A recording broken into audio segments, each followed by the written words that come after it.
Hi, I'm Mark Slaughter with WCPO, and this is Greg Shoemaker from tristatefootball.com. Greg, big week ahead. It's make it or break it weeks for a lot of teams. You're absolutely right, Mark. I mean, a lot of 0-2 starts this week. Colerain finds themselves in a hole. Defending state champion Loveland finds himself in a hole. Springfield Shawnee, one of the other perennial playoff teams in Division III, finds themselves in an 0-2 hole. So a lot of teams don't make it back from that 0-2 and into the playoffs. Last year, Division I, no team started off 0-2 and made the playoffs in Division I Region II. Andre Parker takes his Warriors and their 400 yards rushing a game average over to Mason, and Winton Woods is looking for 3 straight wins against the GMC. Talk about that. Pretty amazing if you look at what Winton Woods has. They have an outstanding offensive line. George Brown and Noah Listerman, both Division I prospects, big-time Division I prospects. And they've just been so well up, running the ball so well up front. You got second-team All-Ohio running back Marcus Davis, ran for 300-plus yards last week. Sean Steele, the quarterback's running for over 100 yards a game already. So I like what they're doing. Mason, though, has played pretty well. They beat Bishop Watterson in a very low-scoring game on the road last week, a very good win for them. I look for this to be sort of a low-scoring game. I look for it to really be a smash-mouth football game in the trenches. Mount Healthy travels over to Glen Estee. Mount Healthy's looking for, what, 10 consecutive games? What is that? Regular season wins, yeah. And they're very good, very fast up front again, very good at the skill positions. Glen Estee's really started to grab on it under Nick Ayers, their new head coach. This second year, third year for him now, but they're starting to play tougher. What I really like about Glen Estee is they're playing tougher competition. Are they going to be better than 5-5, 6-4 this year? Maybe, maybe not on paper, but on the field, they are definitely a better team than they've been the last couple of years.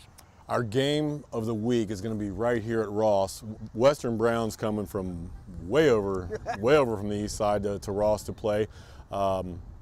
These teams have 2 contrasting styles. It's a big game. We'll be there. Talk about the difference in the offenses. Sure. This is 2 Division III Region 10 teams, and last year Western Brown went 10-0.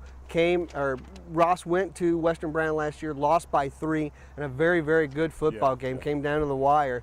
That game actually cost Ross a playoff spot. If they would have won that game, they would have been in. Chances are Western Brown may have been struggling for a playoff spot, because we know New Richmond, in the same league as Western Brown, went 9-1 and did not make the playoffs. Their only loss was to Western Brown 3-point loss there by New Richmond. Yeah, you spoke of New Richmond. They're going to CHCA, and CHCA is just an offensive machine, but New Richmond's hobbled. What's wrong with them this week? A lot of injuries. They didn't foresee this out of training camp.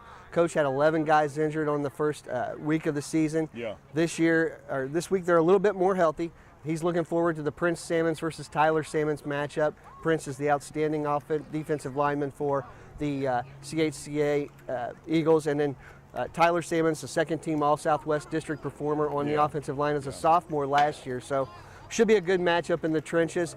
I look for the Division III New Richmond Lions to play a lot better than they have in the past couple weeks. This is going to be a dogfight. I don't know if Louisville Trinity's the same team they always are, but I definitely know Colerain's not. What's wrong with Colerain? Colerain's given up 364 yards a game rushing. They haven't found themselves offensively. They need to develop a little bit of a pass game, and costly turnovers and costly not converting third downs has hurt that offense a little bit. So the identity that we've seen in Colerain in the past on offense, it's not there like it has been. They're a young team. They will get better as the year goes along, but this is a must-win for them.